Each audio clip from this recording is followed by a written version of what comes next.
Kojo Mensah did not know that a blocked highway would save his life. Just before dawn, the road from Accra to Kumasi was closed after a fuel tanker burst into flames near the toll gate. Drivers were told to turn back. Traders cursed. Passengers groaned. Men sleeping in their seats lifted their heads and asked whether the road would open before morning. But Kojo did not complain. He only stared through the window of his pickup truck, drumming his fingers against the steering wheel, thinking about the woman waiting for him. He had been away for 6 weeks. 6 weeks of buying electrical equipment for a new expansion deal. 6 weeks of sending money home. 6 weeks of hearing Ajwa tell him, "Come back quickly. The house is too quiet without you." So when the road closed, Kojo smiled to himself. He would return unannounced. He would reach Kumasi before sunrise. He would walk into the old family compound with the surprise ring box in his pocket, the imported sound system in the back of the truck, and a heart full of plans. But when he turned through the rust-red gate of the compound his late father had built with his bare hands, he heard drums. Not the soft drums of dawn prayer, not the loose rhythm of boys playing in the lane. These were celebration drums, talking drums, women ululating, a master of ceremonies testing a microphone. And then Kojo saw gold chairs under a decorated canopy. He saw caterers carrying silver trays. He saw photographers fixing their lenses. And at the center of it all, dressed in rich kente and coral beads, stood his fiancée, Ajwa. She was smiling at another man, a very rich man. A man old enough to have built empires, buried scandals, and bought silence. And the ceremony taking place that morning, inside Kojo's own family compound, was her marriage introduction. To him. The man who built before he celebrated. Before betrayal came to his gate, Kojo Mensah was the kind of man elders pointed at when advising lazy sons. He was not born into comfort. He was born into red dust, leaking roofs, and the sound of his mother counting coins twice before stepping into the market. His father had been a mason, a proud man with cracked palms and a spine bent by labor. He built homes for others while dreaming of leaving one strong enough for his own children. The old family compound in Bantama was his greatest pride. Weathered walls, broad veranda, 2 mango trees, and a courtyard big enough for weddings, naming ceremonies, and funerals. When Kojo was 19, his father died before finishing the extension he had promised. So Kojo became son and pillar at the same time. By day, he repaired generators and rewired shops. By night, he studied electrical systems under a dim bulb powered by a second-hand inverter he assembled himself. He saved every cedi he could. He expanded from repairs into supply, from supply into transport, from transport into contracts. He did not become wealthy overnight. Men like Kojo never do. They build slowly, painfully, visibly. Every success has fingerprints on it. And when Ajwa entered his life, he believed struggle had finally rewarded him. She was beautiful, yes, but it was not beauty alone that caught him. It was the calm way she spoke, the way she greeted elders properly, the way she said she admired men who built things instead of boasting about them. She was training in community health then, working part-time at a pharmacy, and telling everyone she wanted a life of dignity, not just decoration. Kojo loved that sentence. A life of dignity, not decoration. He helped pay part of her tuition when her aunt fell sick. He supported her younger brother's exam fees. He even gave her keys to the old family compound so she could oversee a repainting project there while he traveled. He did those things with a pure heart. That morning, as he sat unmoving in his truck and watched workers unfold white fabric over chairs he had once bought for his mother's 60th birthday, Kojo realized something terrifying. The very trust he had offered had become the door used to rob him. The morning of the ceremony. At first, Kojo thought he had misunderstood what he was seeing. The human mind protects itself that way. It places a curtain over truth and whispers, "No, wait. Maybe there is another explanation. Maybe it was a film shoot. Maybe it was a church fundraiser. Maybe Adwa was helping organize an event." Then he saw the marriage items. The trays were arranged in the center of the courtyard. Drinks, fabric, cola nuts, jewelry boxes, envelopes thick enough to change somebody's future. Beside them sat an elderly spokeswoman from the groom's family, wrapped in expensive lace, smiling with the confidence of people who are never told no. On the veranda, two aunties whispered while counting guests. And Adwa was not dressed like a helper. She was dressed like a bride. Her head was bowed. Her makeup was flawless. Golden beads glowed against her neck. Around her wrists were bangles Kojo had never seen before. One of them flashed in the early light and struck him harder than a slap, because he knew instantly it was real gold.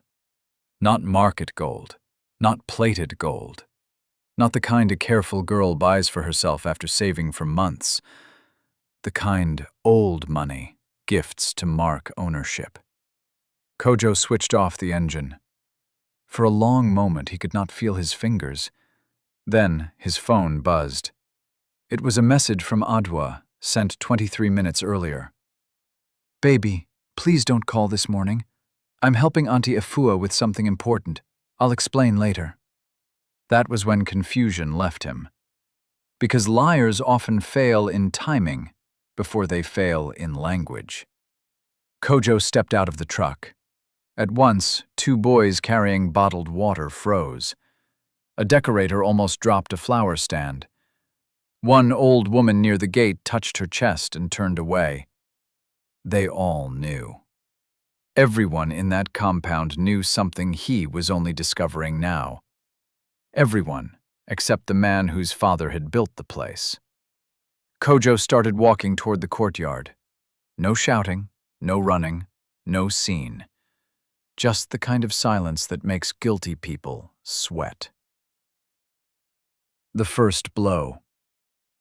The first person to stop him was not Adwa. It was her aunt, Efua. Auntie Efua was one of those women who wore righteousness like perfume. In public, she spoke in proverbs. In private, she measured people by what she could gain from them. She had praised Kojo for years, calling him our hard-working son, always stretching her palm at just the right moment. School fees, hospital bills, rent shortfalls, funeral contributions. Kojo had helped because he loved Adwa, and because he had been raised to believe that when you marry someone, you do not marry only the person, you marry the burdens around them. Now Efua blocked his path with both hands lifted. "Kojo," she whispered, forcing a smile. "My son, calm down. Let us talk inside." Inside. The oldest word thieves use after being caught. Kojo looked past her and saw the groom at last. Mr. Kwesi Badu, the transport magnate, the hotel investor, the man whose face appeared in business papers beside headlines about acquisitions, philanthropy, and power. He was in his late 50s, broad in the stomach, polished in manner, and surrounded by men who looked less like relatives and more like protection. Kwesi Badu was laughing at something the master of ceremonies had said. Then he turned. His eyes met Kojo's, and instead of surprise, there was annoyance. Not fear, not shame. Annoyance. As though an appointment had been disturbed. Kojo's heart hardened immediately. He looked at Adwa. For 1 second, real panic crossed her face. Not sorrow, not heartbreak. Panic. She started walking toward him, but stopped halfway, caught between two worlds. The man who had built with her, and the man whose money had dressed her. "Kojo," she said softly, "please, this is not what it looks like." He almost laughed, because betrayal always says that first. Not "this is wrong," not "forgive me," not "I have failed you," only "this is not what it looks like." Kojo took one more step forward and asked the question everyone there feared. "Why is my bride standing in my father's compound, dressed for marriage, beside another man?" No one answered. The drums died. The microphone crackled once and fell silent. Even the photographers lowered their cameras. And then, from somewhere behind the catering table, a woman's voice said quietly, "Because they believed you would not come back this morning." The woman who refused to stay silent. All eyes turned. The speaker was Abina. She was Adwoa's childhood friend and, until that moment, one of the invisible workers of the event. The woman pinning fabric, moving chairs, passing instructions, and listening more than anyone realized. Kojo knew her only in passing. A school teacher, plain-spoken, observant, the kind of woman loud people underestimate. Abena stepped forward, holding a brown envelope to her chest. Her face was tense, but steady. Auntie Efua spun toward her. "Keep quiet." Abena did not. "No," she said. "I have kept quiet too long." The air changed. Kwesi Badu's men shifted their feet. Adwoa's lips parted. Kojo watched Abena with the cautious focus of a drowning man spotting rope. She walked to him and handed him the envelope. Inside were photocopies, bank transfers, printed messages, a property valuation, and a draft agreement bearing a survey image Kojo recognized instantly. His old family compound. His breath shortened. Abena lowered her voice. They didn't only want the girl. They wanted the land title connected to the redevelopment permit. Kojo looked up slowly. Now the pieces were moving. Not just betrayal, acquisition. Not just heartbreak, strategy. Abena spoke for the whole courtyard to hear.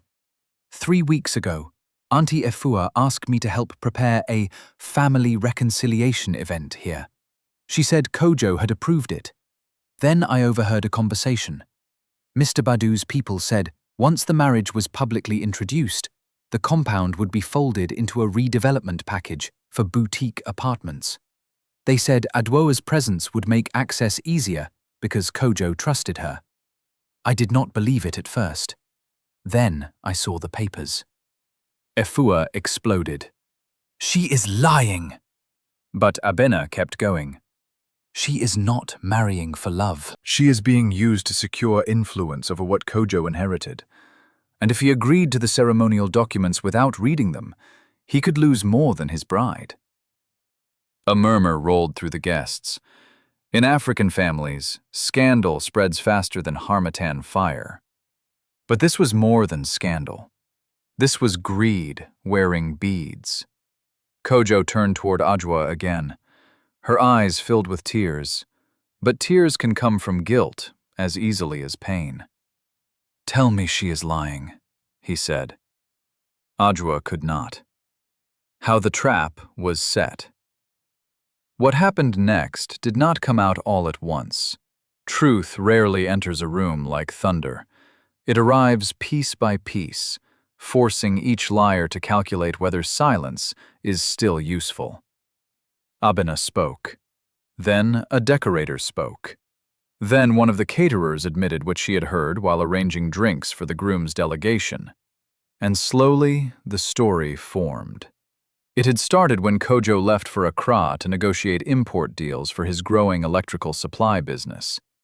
While he was away, Kwesi Badu had approached Efua through a church elder. He had become interested in the old family compound because a new road project was about to increase the value of that area dramatically. But Kojo had refused previous approaches to sell. He had said the land carried his father's sweat and his mother's memories. He would develop it himself one day, or not at all. A man like Kwesi Badu did not like refusal. So another route was found. Adwa had been invited to a charity dinner sponsored by Badu Holdings. She met powerful women, photographers, socialites, and politicians' wives. For the first time, she tasted elite attention. She was praised, styled, called elegant, called special, called too refined to be wasting life in a half-finished family house. At first, she resisted. Then the promises came. A medical foundation in her name, a boutique pharmacy franchise, a house in Airport Hills, a Prado, travel, visibility, security. And behind every promise stood one quiet condition. Bring the relationship with Kojo to a graceful end, but keep access to the compound until the paperwork is ready. Kojo clenched the papers in his hands. He remembered every day she had asked for spare keys, every time she had said surveyors needed to inspect drainage for renovations, every moment she had convinced him that preparation for their future required trust. Trust. The sweetest word in love, the sharpest knife in betrayal. Then Abena pulled out her phone. "I recorded one conversation," she said. She pressed play. First came the scrape of chairs. Then Efua's voice. "If Kojo arrives before noon, delay him. Tell him your phone battery died." Then another voice, unmistakably male, smooth and cold. "Once the bride price is announced publicly, the emotional pressure will control the rest. Men from humble homes hate public embarrassment. He will either stay quiet or sign anything to avoid disgrace." Kwesi Badu did not deny the voice. He only looked irritated that it had been captured, and Kojo understood then that he had not been betrayed by passion alone. He had been studied. When the audio ended, the courtyard felt smaller. There is a moment in every public disgrace when no one knows where to look. Some faces turn away from shame. Others lean closer, hungry for destruction. Adwoa stood in the center of that silence, like someone suddenly hearing her own life translated into truth. Kojo faced her. He had imagined many futures with this woman. Children with her smile, evenings on the veranda, his mother teaching her family recipes, their names joined in prayer at church. But none of those dreams could survive what was now exposed in daylight. Still, he asked her one final time, "Did you plan this?" Adwoa's shoulders trembled. At first, when she spoke, her voice barely carried. "I told myself it was temporary." That answer wounded him more than if she had simply said yes. Temporary. As though a man's heart were a room one could rent and leave at convenience. She lifted her chin, tears cutting through her makeup. "I was tired, Kojo. Tired of waiting. Tired of helping you build while people with less discipline were already living well. Everywhere I went, people asked when the wedding would happen, why we were still in planning, why a man who was doing well had not lifted me into a better life. And when I saw the world they showed me..." She glanced at Kwesi Badu's camp. "It was hard to pretend I did not want it." Kojo's jaw tightened. She continued, perhaps because once people begin confessing, they often want their selfishness dressed as suffering. "I never thought it would get this far. I thought maybe I could pressure you, make you move faster, make you understand I was not built for struggle forever." Kojo looked around the compound his father built from cement mixed by hand, and wondered what kind of blindness calls dignity, struggle, and greed progress. "You could have left honestly," he said. Adwoa closed her eyes. "I know." "No," Kojo replied, quiet and dangerous now. "You know now, but then you chose deception." Her silence admitted the rest. In that moment, Kojo stopped seeing the woman he had hoped to marry. He saw only a person who had stood at the bridge of his life, while strangers calculated what they could extract through her smile. And something inside him settled. Not rage, not revenge, clarity. Kwesi Badu stepped forward at last, adjusting his cufflinks as though this were a boardroom inconvenience instead of a human wreckage. "Mr. Mensah," he said, "let us not turn sentiment into chaos." Kojo stared at him. The arrogance of wealthy predators is not that they commit harm. It is that they speak of it as administration. Badu spread his hands in polished calm. "Your relationship was already unstable. The lady made choices. Her family made choices. Opportunity arrived. We are all adults. No one kidnapped anyone." A few men near him nodded too quickly, the way employees nod when salaries depend on agreement. Kojo did not move. "You entered my family property without permission," he said. "You brought a marriage delegation to my father's land based on deceit. You prepared documents touching assets you have no right to approach. And you stand here calling it opportunity." Badu's expression hardened a little. "Young man," he said, "control your tone." That line might have worked on people frightened by power, but heartbreak had burned fear out of Kojo already. "My tone?" he said. "You should be praying I am discussing tone, instead of filing criminal complaints before noon." That landed. Several guests exchanged looks. One older woman from Badu's side leaned toward another and whispered sharply. The photographers, sensing blood, began lifting cameras again. Badu noticed. Public image mattered to men like him even more than money. A scandal tied to coercion, asset manipulation, and fraudulent ceremony could spread far beyond this compound. Investors tolerated greed. They did not always tolerate amateur disgrace. Kojo held up the papers. "This ends now," he said. "Not in private. Here, in front of the same people you invited to witness my humiliation." He turned to the crowd. "If any elder here believes silence is wisdom, remember this. When deceit enters a home wearing expensive cloth, it is still deceit." That sentence moved the room. Because in African communities, people may excuse wealth, but they still understand dishonor. Then, Mama Akosua arrived. Kojo's mother had been at dawn prayers with the women's fellowship nearby. One neighbor, unable to carry the weight of what was happening, had called her. She entered the compound in a simple blue wrapper, Bible under one arm, eyes sharp enough to cut lies in half. When she saw the marriage trays, the groom's tent, and her son standing with documents in hand, she did not cry. She looked at Adwoa and said only one sentence. "So this is what you used my son's keys for." No one answered her. No one could.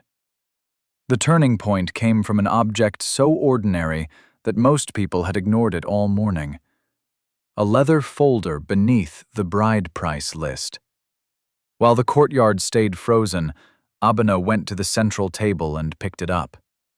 Auntie Ifua lunged to stop her, but two elderly uncles from the neighborhood intercepted her, offended now not merely as observers, but as men whose presence had been exploited. Abena handed the folder to Kojo. Inside were not only ceremonial notes.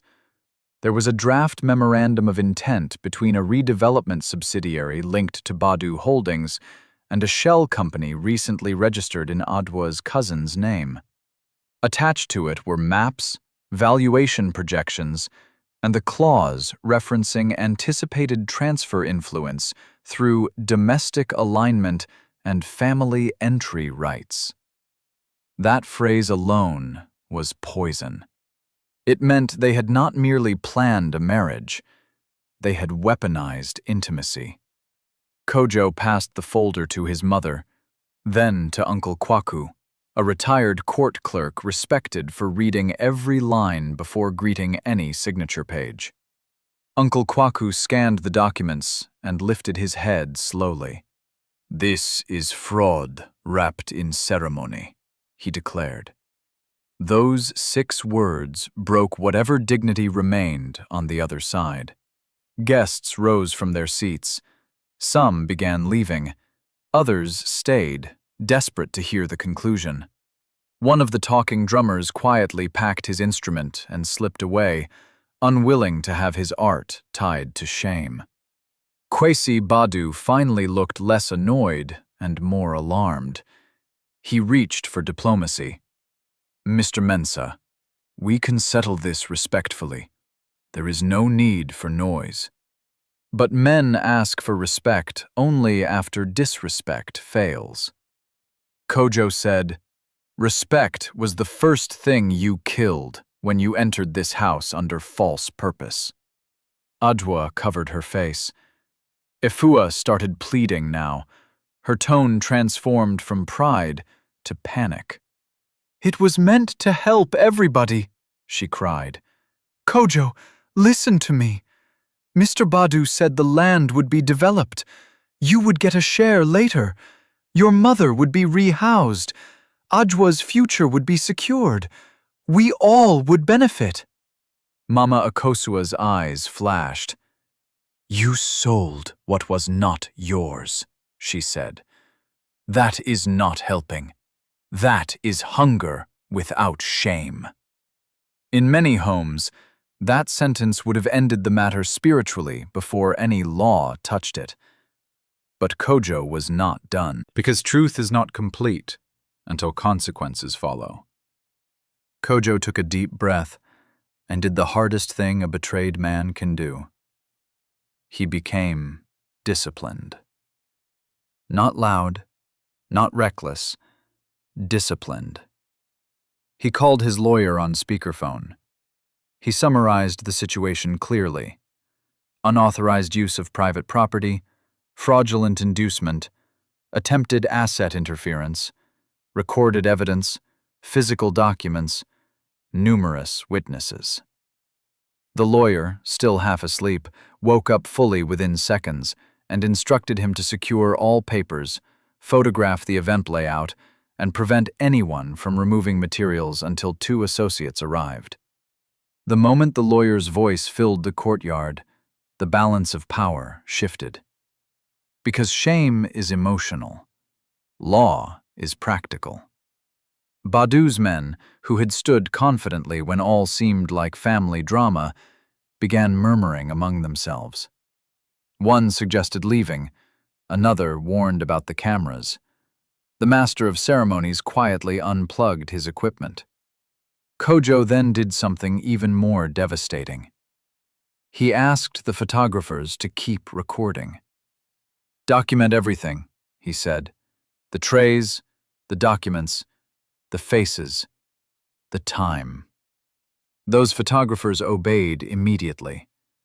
They were businessmen too, and no businessman ignores the client who understands evidence. Then Kojo turned to Adwa. "Return the keys." Her hands trembled as she reached into her beaded purse. Along with the keys came something else, a flash drive. Kojo looked at it. Abina whispered, "That may hold the scanned land papers. I saw them copy documents one night." Adwa did not deny it. She simply placed the drive on the table and stepped back, stripped now of every illusion that gold cloth and imported perfume had given her. For the first time all morning, real regret crossed her face. Not because she had been caught in front of guests, not because the billionaire's plan was collapsing, but because the life she imagined through shortcuts was turning to smoke before her. Too late. Kwesi Badu attempted one final salvage. He offered compensation, a business partnership, a development share, an apology between men. Kojo looked at him with cold disbelief. "You thought my price was embarrassment," he said. "Now you think my price is money. That is why men like you keep failing to understand people who still have fathers in their conscience." That line traveled through the courtyard like judgment. Badu said nothing after that. Because some answers lose force the moment everyone sees exactly who you are. By the time the lawyer's associates arrived, the ceremony had become a tribunal. No robes, no benches, just elders, witnesses, documents, and a truth too obvious to bury.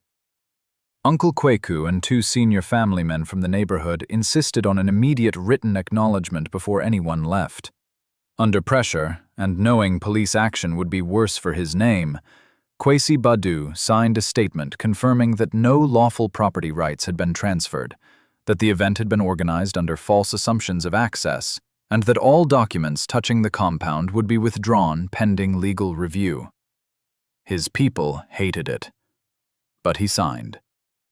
Efua signed a separate apology, admitting she misrepresented the event to gain entry and family compliance. She wept while doing it. But tears do not reverse ink. Adwoa signed last. Her hands shook so much that the first penmark scratched sideways. In her statement, she admitted that she had retained access to the property under the pretense of wedding preparation, while concealing discussions tied to the redevelopment scheme. She asked for forgiveness she had not earned and could no longer expect. Mama Akosua did not insult her. Sometimes the deepest punishment is to remove emotion entirely. She only said, "May the life you choose teach you what honesty would have protected." After that, the elders ordered every ceremonial item linked to the false marriage to be removed from the courtyard. The canopy came down. The chairs were folded. The flowers were stripped from the gate. The talking drums were loaded into a van without being played again. By noon, the compound looked wounded, but clean. The kind of clean that follows a storm. Abena stayed behind to help gather scattered papers and broken decorative pins from the floor. She worked quietly, not expecting praise. Kojo noticed that. He noticed her steady hands, the same hands that had chosen truth when silence would have been easier. As the last of Badu's convoy drove away, dust rose behind their tinted windows. Power was leaving, but peace was only beginning to return. 3 weeks later, the old family compound was different.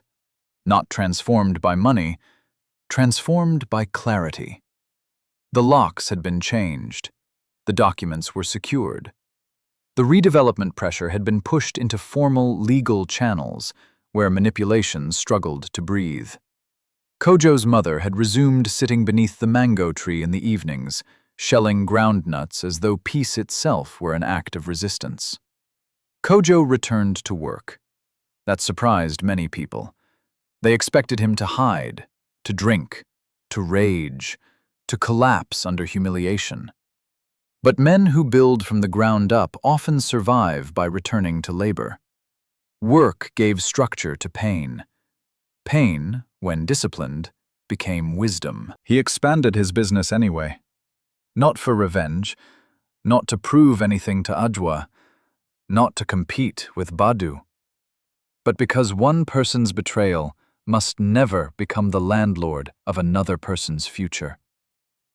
As for Adwa, Stories drifted back in fragments. The promised foundation disappeared. The luxury promises slowed once scandal touched them. The billionaire withdrew to protect his reputation. Her aunt's social confidence withered. Doors that greed opened in darkness closed quickly in daylight. That, too, was a lesson. Shortcuts love secrecy, but they rarely survive exposure. And Abina? Kojo offered her a position, managing records and client communications in his company, after learning how organized, fearless, and precise she had been through the entire crisis. She accepted carefully, with professionalism, not romance. Respect came first. Healing came slowly. That was enough. One evening, as the harmattan breeze moved dust along the courtyard tiles, Kojo sat beside his mother on the veranda and asked the question that had haunted him since that morning. How did I not see it? Mama Akosua smiled sadly. My son, she said, good hearts often mistake access for loyalty. But not everyone who enters your gate has come to bless your home. Kojo looked out at the compound his father built, the same compound nearly stolen through affection, vanity, and greed disguised as progress. Then he answered himself. He had seen enough now. Love without honesty is performance. Wealth without conscience is danger. And a home without boundaries invites traders of the soul. So if you are building a business, building a family, building a future, remember this. Do not give keys where character has not been tested. Do not confuse expensive promises with honorable intentions. And never let anybody make you feel small for choosing slow, honest growth over decorated corruption. Because what is built with truth may take longer, but what is built on lies always collapses in public.